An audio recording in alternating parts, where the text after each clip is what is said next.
देखिए, शेषफल प्रमेय वो टॉपिक है जो अधिकांश कॉम्पिटिटिव एग्जाम में जहां गणित पूछा जा रहा है, इस टॉपिक से आपको प्रश्न देखने को मिल ही जाता है।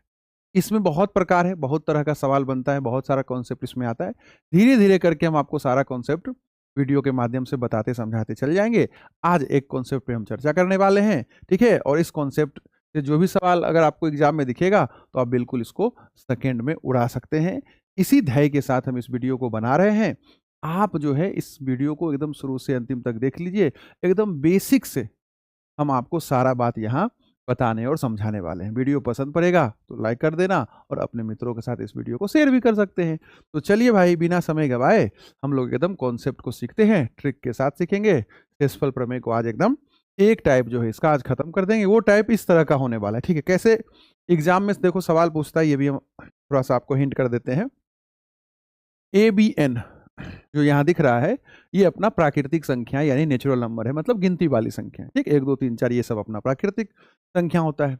A और B आपस में बराबर नहीं रहेगा, ठीक है। एग्जाम में कैसे सवाल दिखता है, पहले वो थोड़ा सा हम आपको आइडिया दे देते हैं, फिर इसको हम एकदम बेसिक से आपको बताएंगे और समझाएंगे।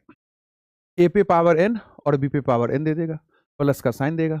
n आपका सम या विषम कुछ भी हो सकता है, ठीक है। और कनेक्टेड रहेगा कि a प्लस बी से अगर भाग करते हैं या a माइनस बी से भाग करते हैं तो शेषफल क्या बचेगा, ठीक है। वही चीज माइनस के साथ भी दे देगा। अभी नहीं भी समझ में आया तो कोई बात नहीं, आगे हम कॉन्सेप्ट और एग्जाम्पल फिर सवाल करवाएंगे, आपको पक्का समझ में आएगा, ठीक है। चलिए सबसे पहले समझते हैं कि ये शेषफल होता क्या है। इंग्लिश में इसको रिमाइंडर बोलते हैं, ठीक है भाई। तो मान लीजिए कि आप 12 है, ठीक है, और एक संख्या ले लेते हैं, मान लीजिए 80। जब इसको भाग कीजिएगा, भाग करने तो आता है बालक, तो 6 बार में लगाइए 72, तो 8 शेषफल बच गया। हाँ सर।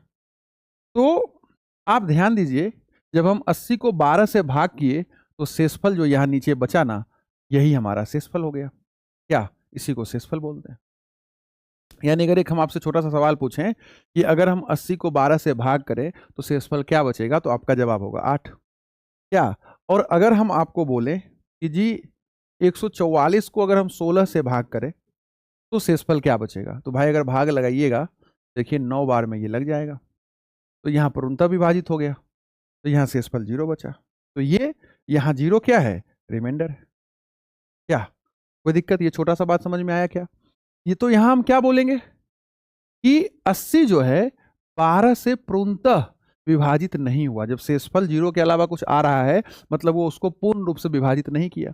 जब शेषफल 0 आया मतलब क्या हुआ, 144 को 16 पूर्ण रूप से विभाजित किया। ये छोटा सा बात आपको समझ में आना चाहिए। तो जब हम पूरा भाग का प्रक्रिया करते हैं तो पहले से हम लिख के लाएं ताकि आपका समय बच सके। तो आपको पता होना चाहिए कि जो संख्या यहाँ लिखाता है, जो संख्या आप यहाँ पे लिखते हैं, ये आपका हिंदी में भाज्य कहलाता है और इंग्लिश में डिविडेंड कहलाता है। जिससे भाग कर रहे होते हैं उसको डिवाइजर और आप भाजक बोलते हैं। और जो भागफल आया आपका, ये आपका भागफल कहला गया, और यहाँ जो बच रहा है उसको आप रिमाइंडर या शेषफल बोलते हैं। ये भी बात आपको पता होना चाहिए कि जो अपना डिविडेंड होता है ये भी आगे कहीं ना कहीं आपको काम देने वाला है, इसलिए भी बता देते हैं। जो आपका डिविडेंड होता है वो किसके बराबर होता है जी, तो डिवाइजर इंटू क्वोशिएंट और प्लस रिमाइंडर। तो बचपन में 4th 5th में जो है एज ए फॉर्मूला आप पढ़े होंगे। तो यहाँ डिविडेंड क्या है, देखो 72 बराबर डिवाइजर क्या है, देखो 13, भागफल हमारा क्या है बेटा 5, और रिमाइंडर क्या है 7। बात आया समझ में। तो इस फॉर्मूला पे देखिए ये आपका पूरा सेट कर गया। देखिए 13 5 65 7 72, तो ये भी 72 है और ये भी 72 है। यानी भाज्य बराबर भाजक गुने भागफल प्लस शेषफल होता है। एक छोटा सा बात हमेशा ध्यान रखिएगा कि जो हमारा शेषफल होता है, समझे, जो हमारा शेषफल होता है हमेशा डिवाइजर से छोटा होगा। ये बात याद रखना। यानी अगर मेरा डिवाइजर यहाँ 13 है तो शेषफल 13 से छोटा होगा। कभी शेषफल 15 और 16 नहीं बच सकता है। बात आ रहा है समझ में। ये छोटा छोटा बात समझ लीजिए। शेषफल प्रमेय का और जो आगे हम आपको कॉन्सेप्ट सिखाएंगे आने वाले वीडियोज में, वहां भी काम देगा, ठीक है। अच्छा, एक शब्द देखिए, गुणज क्या होता है, मल्टीपल इसको इंग्लिश में बोलते हैं।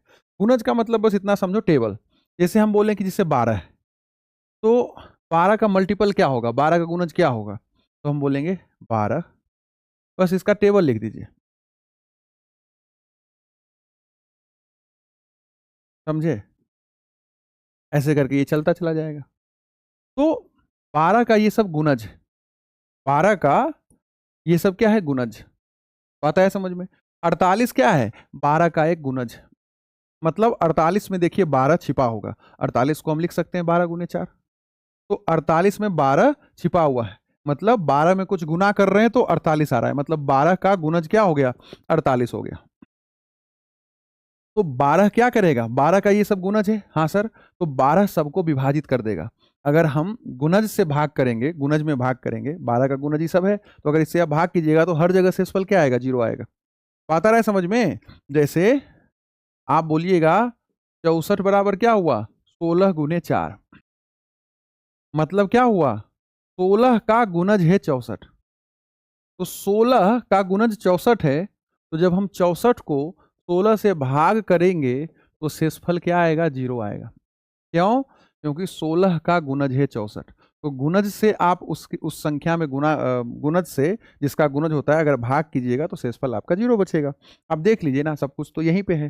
चलिए अब समझिए गुणनखंड क्या होता है। जैसे हम बोले 12, 12 का गुणनखंड लिखो, तो 12 जिससे जिससे विभाजित होगा, 12 जिससे जिससे भाग लगेगा, या 12 जिस जिसके पहाड़ा में आता है, जिस जिसके टेबल में आता है, वो उसका गुणनखंड कहलाता है। तो 12 किसके किसके टेबल में आएगा या किससे किससे भाग लग जाएगा, तो 1 से भी भाग लगता है 12, 2 से भी भाग लग जाएगा, मतलब शेषफल 0 बचेगा, हम उसकी बात कर रहे हैं। 3 से भी, 4 से भी, 6 से भी और 12 से भी। तो बालक 12 का ये सब क्या है, गुणनखंड है। तो गुणनखंड जो भी है वो क्या करेगा, 12 को पूर्ण रूप से विभाजित कर देगा। अगर आप इस 12 के गुणनखंड से 12 को भाग लगाइएगा तो शेषफल आपका हमेशा 0 बचेगा। तो दो बात आपको ध्यान रखना है कि अगर हम 12 को 12 के गुणज से भाग लगाएंगे तो हमेशा शेषफल 0 बचेगा, ठीक है, किसी भी संख्या का, ठीक है। और एग्जाम्पल यहां हम 12 के साथ दे रहे हैं। और उसी तरह 12 के गुणनखंड को अगर 12 से विभाजित कीजिएगा तो हमेशा हमारा जो है शेषफल 0 बचेगा। ये छोटा सा बात आप समझ सकते हैं। अगर हम एक और बात आपको बताएं छोटा सा, कि मान लीजिए हम एक संख्या ले लेते हैं 12 और इसको भाग लगाते हैं 85 से, तो 7 बार में भाग लगाइएगा, या पूर्णतः इसको पहले विभाजित करवाते हैं, एक बार रुक जाओ। मान लीजिए 72 से भाग लगाए, 6 बार में क्या किया, पूर्णतः विभाजित किया और शेषफल क्या आ गया, 0। अब इसका क्या मतलब हुआ, 72 जो है 12 का गुणज है, 72 12 का एक फैक्ट, ये मल्टीपल है, यानी गुणज। ये छोटा सा बात आप समझ लीजिए। लेकिन पहला पॉइंट, लेकिन दूसरा पॉइंट क्या है कि 12 72 का एक फैक्टर है, यानी कि गुणनखंड है। ये छोटा सा बात समझ में आया, बोलिए। 72 12 से भाग हो गया, तो 72 12 का गुणज है, और 72 को 12 पूर्ण रूप से विभाजित कर दिया, मतलब जो 12 है 72 का गुणनखंड है। यही बात हम यहां पे लिखे। बात आया समझ में? तो हम क्या समझ रहे हैं कि अगर हम 72 को 12 से भाग करें तो हमारा शेषफल क्या बचेगा, हमारा शेषफल 0 बचेगा। हाँ सर। तो आप पाइएगा कि अगर हम 72 को 12 के गुणनखंड से भी विभाजित करें तो शेषफल 0 ही बचेगा। 12 का गुणनखंड क्या है, 12 का गुणनखंड है 1 2 3 4 6, है ना। तो अगर कोई संख्या को 12 विभाजित कर रहा है पूर्ण रूप से और शेषफल 0 बचा रहा है, तो 12 का जो भी गुणनखंड होगा उससे भी भाग लगाएंगे 72 को तो शेषफल 0 ही बचेगा। एग्जाम्पल के लिए आप इसको 6 से भाग लगाइए तो अब भी शेषफल 0 होगा।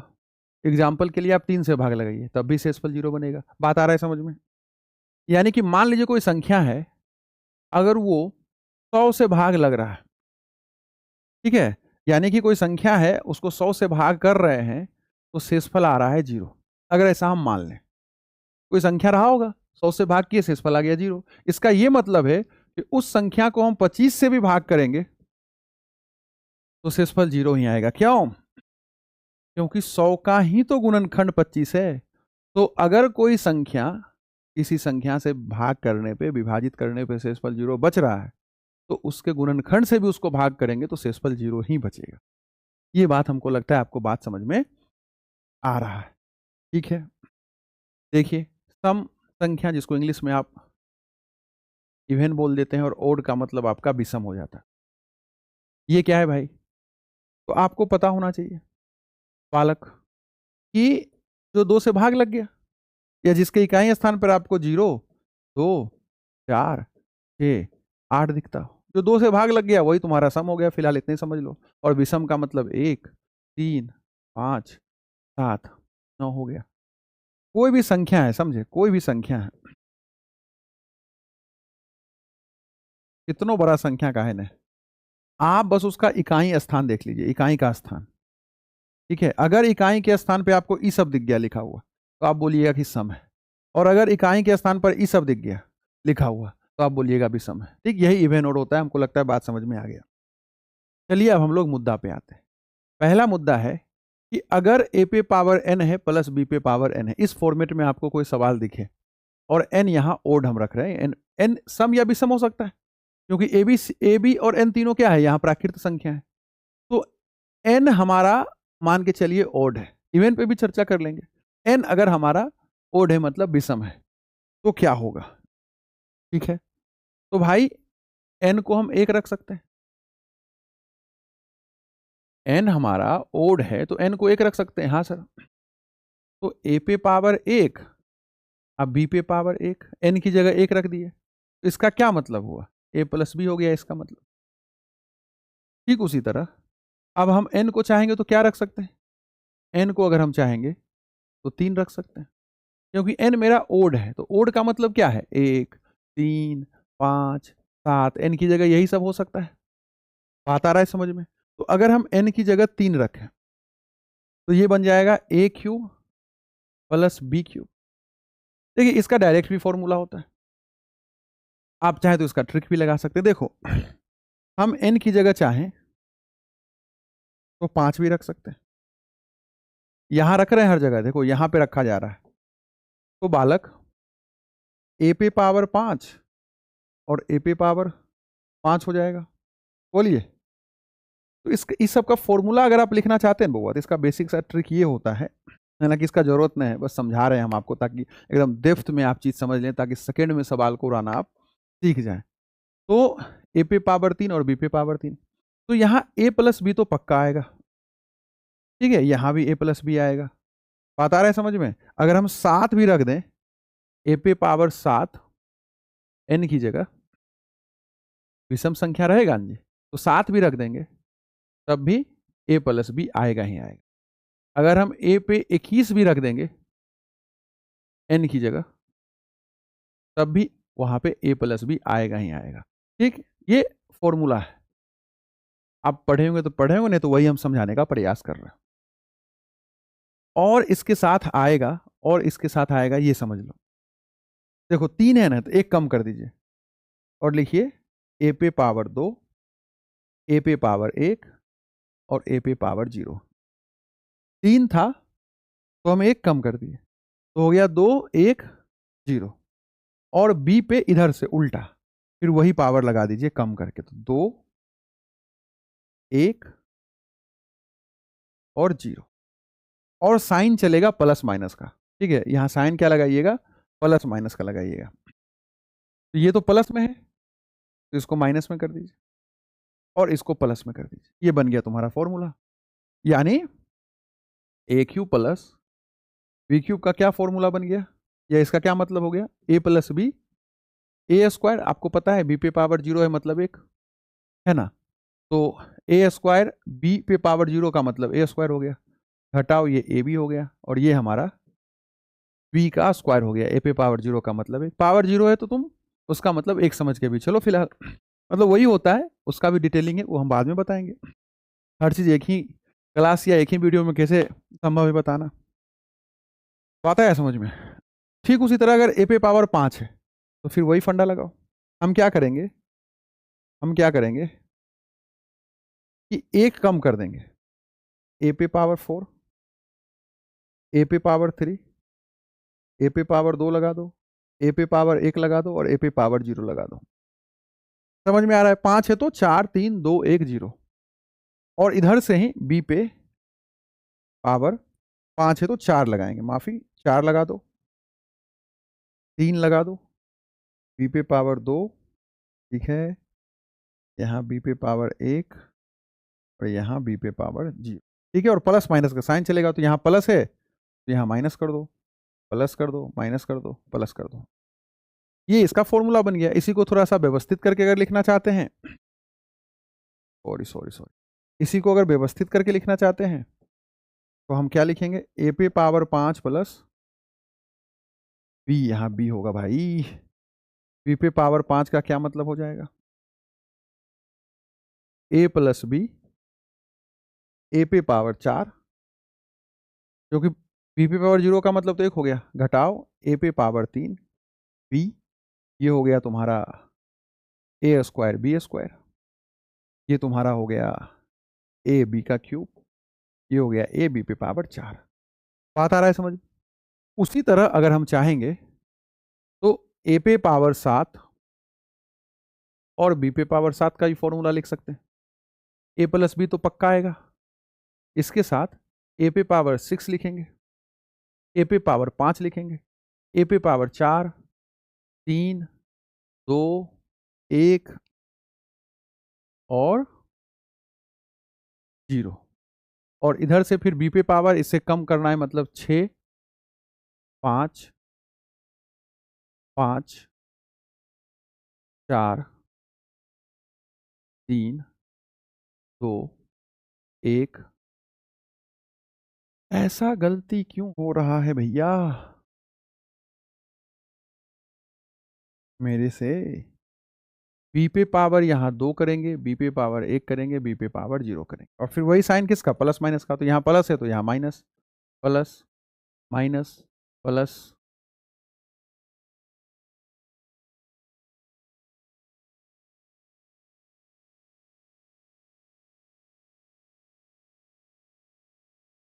चलो भैया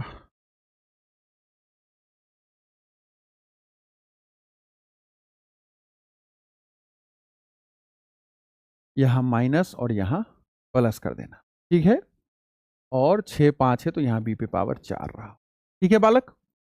तो आप इस तरह से फॉर्मूला निकाल सकते हैं। ये फॉर्मूला हमको बताने का यहाँ कारण क्या है, क्यों बता रहे हैं हम फॉर्मूला?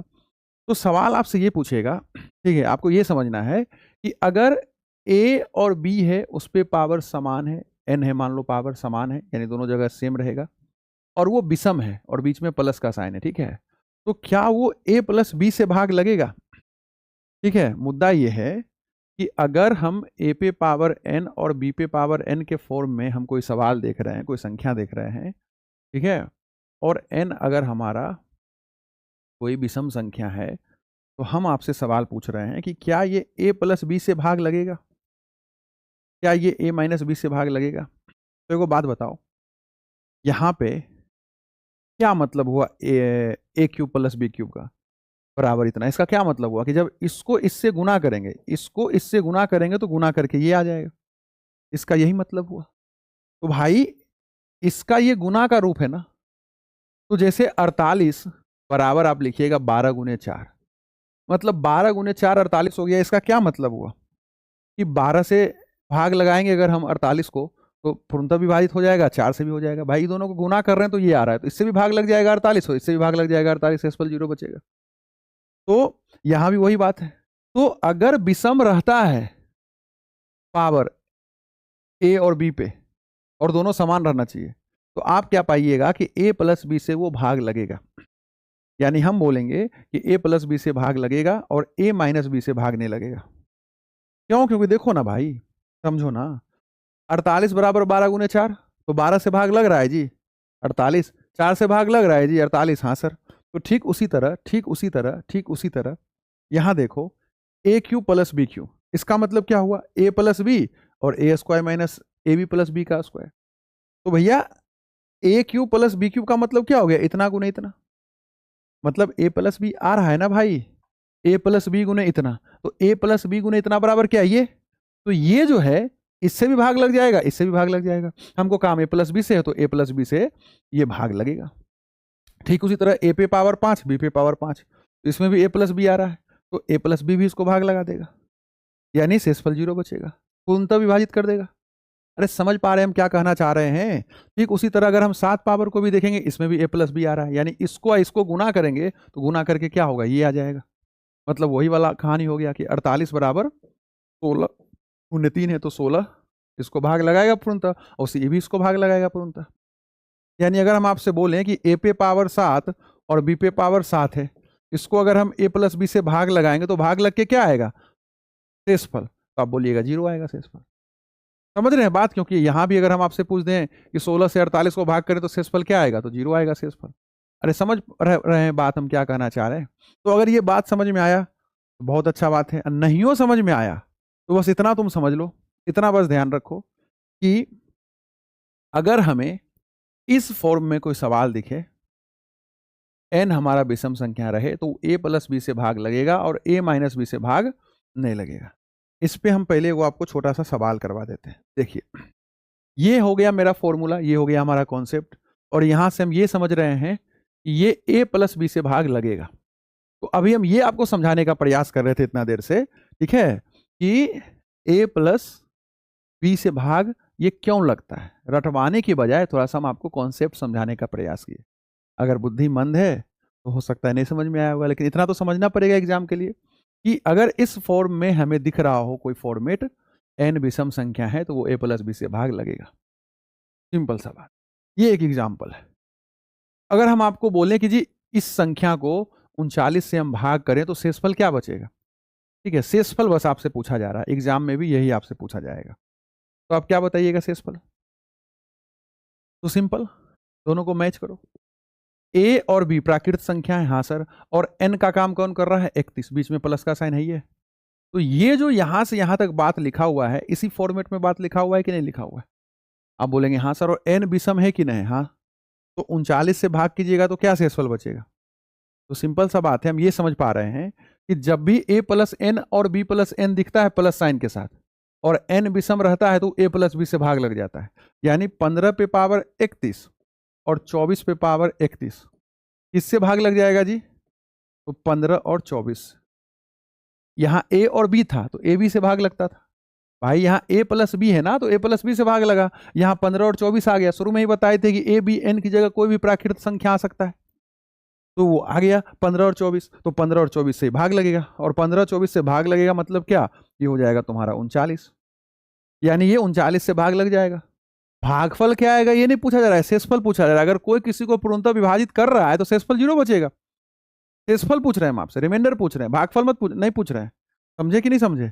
तो आप समझ पा रहे होंगे कि ये जो है 39 से पूर्णतः भाग लग जाएगा, और जब पूर्णतः भाग लग जाएगा मतलब शेषफल आपका 0 बचेगा।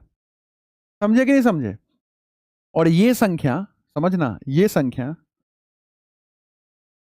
अगर 39 से भाग लग रहा है मतलब 39 के जो गुणनखंड होंगे उससे भी भाग लगेगा। यानी कि हम बोल सकते हैं कि 15 पे पावर 31 और 24 पे पावर 31 जो है, ये 39 का क्या गुणनखंड है? 39 का एक गुणनखंड 13 है, तो हम बोल सकते हैं कि 13 से भी भाग लगेगा। 39 से भाग लग रहा है तो शेषफल 0 बच रहा है, तो 13 से भी भाग लगेगा तो शेषफल 0 ही बचेगा। आ रहा है बात समझ में? अगर बात समझ में आ रहा है तो पहले ये छोटा सा सवाल आप निपटाइए, बताइए इसका क्या आंसर आप दीजिएगा। अगर हम 25 से इसको भाग करें तो शेषफल क्या बचेगा? तो फिर वही बात है सर कि हम देख रहे हैं कि एक ही जगह कोई संख्या है, उस पर एक विषम संख्या पावर के रूप में है, बीच में प्लस का साइन है, और फिर बी की जगह कोई संख्या है, फिर बी की जगह कोई संख्या है और उस पर पावर क्या है? वही एन, वही विषम संख्या है। तो जब इस फॉर्मेट में हम देखते हैं एन विषम संख्या होता है तो ए प्लस बी से तो वो भाग लग ही जाता है। यानी ये जो 67 पे पावर 37 है और 33 पे पावर 37 है, ये किससे भाग लग जाएगा? तो 67 प्लस 33 से विभाजित हो जाएगा, पूर्णतः भाग लग जाएगा। बोलो हाँ कि ना? इसको जोड़िएगा तो कितना आएगा? 100। कहिएगा हाँ सर। तो बालक ये जो है क्वांटिटी, ये जो है क्वांटिटी, ये भाग लग रहा है किससे? 100 से। तो अगर ये 100 से भाग लग रहा है, अगर इसको हम 100 से भाग दें तो शेषफल 0 बचेगा। 100 इसको पूर्णतः विभाजित कर रहा है। इसका क्या मतलब हुआ? इसका ये मतलब हुआ कि 100 का जो गुणनखंड है उससे भी भाग लग जाएगा। तो 100 का गुणनखंड क्या है? 25। क्या 100 का है गुणनखंड 25 है? हाँ सर, तो ये 25 से भी भाग लग जाएगा। यानी यहाँ शेषफल क्या आएगा? 0 आएगा। 25 से भाग करेंगे तो, क्यों? क्योंकि 100 से भाग करने पे इसका शेषफल 0 बन रहा है, तो 25 से भी भाग करेंगे तो इसका शेषफल 0 ही बनेगा। बात आ रहा है समझ में? आगे बढ़िए। देखिए कुछ सवाल जो एग्जाम में आया हुआ है ये हम आपको करवा देते हैं, ठीक है? ये देखिए एग्जाम में आया हुआ सवाल। कहा जा रहा है बालक कि अगर हम 26 पे पावर 41 और 37 पे पावर 41 को 33 से भाग करें तो शेषफल क्या आएगा? ठीक है भाई, तो देखो 26 पे पावर है 41 और 37 पे पावर है 41 और इसको भाग हम करें किससे? 33 से, तो शेषफल क्या बचेगा? ये पूछा गया एग्जाम में। तो देखिए ना, ये ए का काम कर रहा है, ये बी का काम कर रहा है। उस पे पावर एन है जो कि क्या है? विषम संख्या है, ऑड है। अरे हाँ कि ना? तो बालक, ए बालक, तो हम समझ पा रहे हैं ना कि ए प्लस बी से भाग लग जाएगा। ए बी का काम कौन कर रहा है? 26 और 37। इसको जोड़ दीजिए तो कितना हो जाएगा बालक? आप कहिएगा सर ये बन जाएगा 37 है ना जी, तो ये बन जाएगा बालक 713 और 5 1 6 63। कितना बन जाएगा? 63 बन जाएगा। 63 से ही भाग होगा, ठीक है? यहाँ जानते हैं कुछ गलती है, 29 रहेगा। देखो 29 होगा, ठीक है? असली सवाल हमारा 29 है, माफी, यहाँ 29 करते हैं। टाइपिंग मिस्टेक बालक, टाइपिंग मिस्टेक। ये एक्चुअल सवाल है, ठीक है? यहाँ 29 होगा, माफी। तो 29 और 37 को जोड़ दीजिए। 29 और 37 को जोड़िए, कितना हो जाएगा? 66। अरे हो जाएगा। तो आप कहिएगा भैया कि 29 पे पावर 41 प्लस 37 पे पावर 41 66 से पूर्णतः विभाजित हो जाएगा। यानी इसको अगर हम 66 से भाग करेंगे तो शेषफल 0 बचेगा। तो 66 का ही तो गुणनखंड 33 है। बोलो, 66 का ही तो गुणनखंड क्या है? 33 है। तो ये 33 से भी भाग लग जाएगा। तो 66 से इसको भाग करेंगे तो शेषफल 0 बचेगा, तो 33 से भी भाग करेंगे तो शेषफल 0 ही बचेगा। बात आ रहा है समझ में? आप कहिएगा हाँ सर, यहाँ 29 कर लो बालक, नहीं तो तुम भी मेरी तरह कंफ्यूज हो जाओगे। ठीक, देखो ये भी सवाल एग्जाम में आया। फिर वही कहा जा रहा है कि अगर 127 पे पावर 97 और 97 पे पावर 97 को भाग करें किससे? 32 से, तो शेषफल क्या आएगा? वही कॉन्सेप्ट हो गया, ए पे पावर एन, बी पे पावर एन, प्लस है, एन का मतलब विषम है, तो ये ए प्लस बी से भाग लगेगा, अर्थात 127 और 97 से ही भाग लग जाएगा। आप कहिएगा हाँ सर। अब इसको जोड़ दीजिए तो कितना बन जाएगा? ये बन जाएगा 284। बन जाएगा क्या? आप कहिएगा हाँ सर। 224, माफी 224 सही है क्या? कहिएगा ठीक है सर। तो ये जो है क्वांटिटी जो यहाँ आपको लिखा हुआ दिख रहा है, आप समझ पा रहे होंगे, ये जो है भाई मेरे, ये किससे भाग लगेगा? ये भाग लगेगा 224 से। फिर 32 कहाँ से आ गया भाई? तो 224 का ही तो 224 का ही तो बालक गुणनखंड है 32। अगर हम 32 गुने 7 करें 224 आता है। समझे कि नहीं समझे? तो आप कहिएगा हाँ सर। 224 का ही गुणनखंड क्या है? 32। तो इसका क्या मतलब हुआ कि अगर ये 224 से विभाजित हो रहा है तो 32 से विभाजित हो जाएगा, तो शेषफल क्या बचेगा? जी, ऑप्शन डी हमारा सही जवाब हो गया। सिंपल सा मेथड है भाई कि अगर कोई संख्या किसी को विभाजित कर रहा है तो वो उसके गुणनखंड से भी विभाजित हो जाएगा, मतलब शेषफल 0 बचेगा। अगर कोई किसी को पूर्णतः विभाजित कर रहा है मतलब शेषफल 0। शुरुआत में तो हम आपको ये बात बताए। एक सवाल और आप ले लीजिए बेसिक सा, ठीक है, कि अगर x पे पावर 17 है और 1 पे पावर कुछ नहीं है, 1 पे तो कुछ भी पावर लगा सकते हैं, यानी ये फॉर्मेट। इसको अगर हम x प्लस 1 से भाग करें तो शेषफल क्या बचेगा? फिर वही बात हो गया, x पे पावर 17 है और प्लस 1 है, तो 1 पे हम अपनी मर्जी से 17 पावर लगा दें। 1 पे कितनों पावर लगाइएगा वो 1 ही होगा। अरे हाँ कि ना, तो हम 17 पावर लगा दिए। काहे कि ये वाला फॉर्मेट हमें बनाना था, a पे पावर n और b पे पावर n का, तो दोनों जगह पावर सेम होना चाहिए और विषम होना चाहिए, तो हम 17 लगा दिए। तो ये किससे भाग लगेगा? a और b का काम यहां कौन कर रहा है? ये कर रहा है और a कर रहा है, तो दोनों को जोड़ दीजिए, यानी x प्लस a से ही भाग लगेगा। तो इसको अगर हम x प्लस 1 से भाग करेंगे तो शेषफल क्या बचेगा? 0 बचेगा। बात आ रहा है समझ में? तो यही आपका बेसिक सा फंडा था शेषफल प्रमेय का एक, ठीक है। और दूसरा है बालक, देखिए a पे पावर n अब b पे पावर n प्लस के साथ है, तो n हमारा विषम भी हो सकता है, तो विषम होगा तो क्या होगा बताइए, दिए सारा बात। अब इस पे हम और सवाल आपको कराएंगे, बहुत बढ़िया बढ़िया सवाल का, ये सब तो बड़ा बेसिक बेसिक सवाल है। और अगर a पे पावर n और b पे पावर n दिखे और n हमारा सम हो जाए, इवन हो जाए, तो जैसे a स्क्वायर b स्क्वायर हो जाए, a पावर 4 पावर आ जाए, नहीं समझे, a और b पे 4 पावर आ जाए, ऐसा सिचुएशन आ जाए, तो आप क्या पाइएगा कि इसमें a प्लस बी भी नहीं आता है इसके फॉर्मूला में कहीं, और न a माइनस बी आता है, नहीं समझे। तो ये जो है a प्लस बी से भी नहीं भाग होगा और ये a माइनस बी से भी भाग नहीं होगा। तो ये बेसिकली हमारे सिलेबस का पार्ट ही नहीं है, इससे सवाल ही नहीं बनता है एग्जाम में। बात आया समझ में? जैसे आप देखिए यहां पे जो हम फॉर्मूला बताए, इसमें a प्लस बी हर जगह आया, इसमें n जब विषम था तो a प्लस बी हर जगह आया, तो a प्लस बी से भाग हुआ। a माइनस बी कहीं आया, कहीं पे a माइनस बी आया नहीं आया, तो a माइनस बी से ही नहीं भाग होगा। बात आ रहा है समझ में? एक बार आखिरी बार हम आपको रिकॉल करवा देते हैं, आखिरी बार हम आपको रिकॉल करवा देते हैं कि अगर a पे पावर n प्लस b पे पावर n दिखे और n अगर हमारा ऑड हो, तो ये a प्लस बी से भाग लगेगा और a माइनस बी से भाग नहीं लगेगा। और अगर n यहां इवन हो तो ये a प्लस बी से भी नहीं भाग लगेगा और a माइनस बी से भी भाग नहीं लगेगा, अर्थात ये हमारे सिलेबस का पार्ट ही नहीं, इससे सवाल ही नहीं बनेगा। ठीक है, अब हम अगला क्लास में आपको बताएंगे कि अगर पावर माइनस में आ जाए, मतलब ये माइनस में आ जाए बीच में साइन, ठीक है, तो n सम विषम रह सकता है, तो उस पर हम लोग क्या करेंगे ये हम आपको दूसरा वीडियो में बताएंगे। ठीक है बालक, आज के लिए इतना ही रखते हैं, उम्मीद करते हैं कि बात समझ में आया होगा। अगर बात समझ में आया है कोई प्यारा सा आप कमेंट कर दीजिए, इस तरह का हम और क्लास आपके लिए लाएंगे। फिलहाल इस क्लास को यहीं समाप्त करते हैं। जय हिंद, जय भारत।